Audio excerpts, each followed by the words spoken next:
Essa é uma imagem muito importante, tá? Porque ela traz para a gente, ela mostra para a gente a amplitude de movimento na coluna vertebral em cada um dos segmentos, né? Então aqui é o segmento C0, C1, né? Que é o segmento aqui entre o occipital e a primeira vértebra cervical, que é o Atlas. Depois C1, C2, não está escrito aqui para economia de espaço, né? Depois C2, C3, C3, C4, C4, C5, C5, C6 e assim sucessivamente, tá certo? E esse gráfico ele traz os movimentos de flexão, extensão, né, combinados aqui de flexão, extensão, inclinação lateral, né, para um dos lados e rotação para um dos lados. Então, se a gente observar aqui, ó, como é que a gente interpreta esse gráfico? Segmento C0, C1, a flexão e a extensão combinadas nesse segmento, né, é de aproximadamente 25 graus. Né? A rotação ou a inclinação lateral é de aproximadamente 5 graus.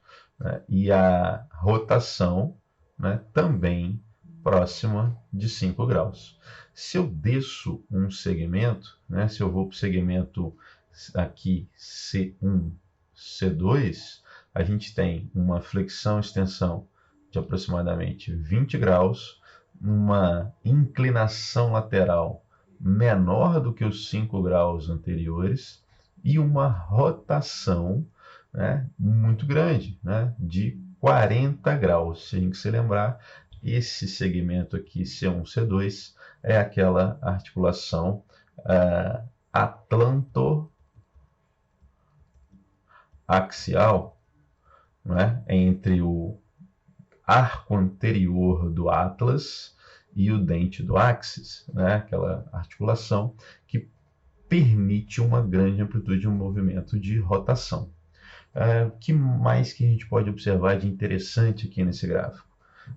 O que a gente pode observar aqui é que as amplitudes de movimento no segmento torácico, principalmente aqui, ó, até a décima primeira vértebras, é uma amplitude de movimento em geral pequena, tá certo? Tanto para flexão e extensão, quanto para inclinação lateral, e aqui, né, para rotação, uma amplitude de movimento também relativamente pequena, menor do que também relativamente pequena, menor do que 10 graus em geral, tá certo? Essas amplitudes pequenas aqui no segmento torácico se dá em razão da presença das costelas se articulando com as vértebras torácicas, tá certo? Já aqui no segmento lombar, as amplitudes de movimento de flexão e extensão são um pouco maiores, mas aqui a inclinação lateral e principalmente as rotações são amplitudes de movimento menores. Né? Isso aqui, né, se dá pela posição das facetas articulares. E aqui uma observação, né, a gente entender em cada segmento qual é a posição relativa entre as facetas articulares, como essas articulações entre as facetas articulares acontecem a cada segmento vertebral, é muito importante para a gente entender o movimento da coluna vertebral, o movimento relativo entre as vértebras da coluna vertebral.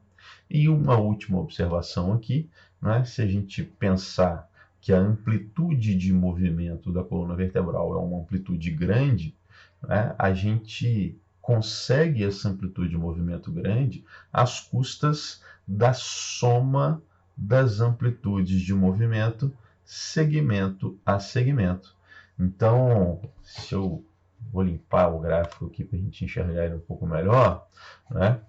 Se eu tenho aqui na coluna torácica 5 graus, mais 5, 10, mais 5, 15, mais 5, 20, 25, aqui um pouco mais de 5, 30,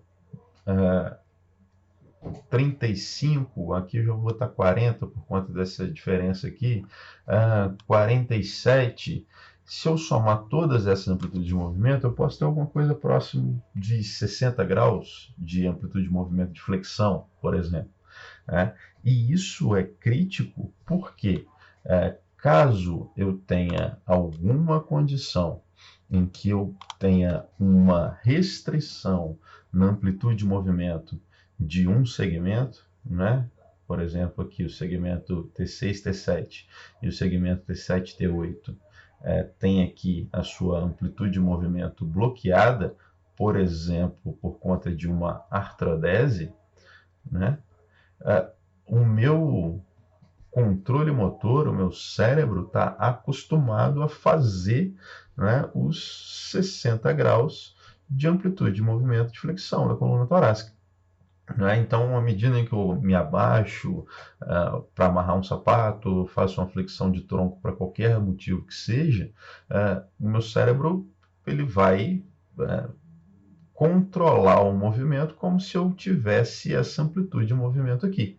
Acontece que dois segmentos aqui estão com uma movimentação bloqueada. E aí os segmentos superiores vão precisar compensar um pouco, aumentando a sua amplitude de movimento.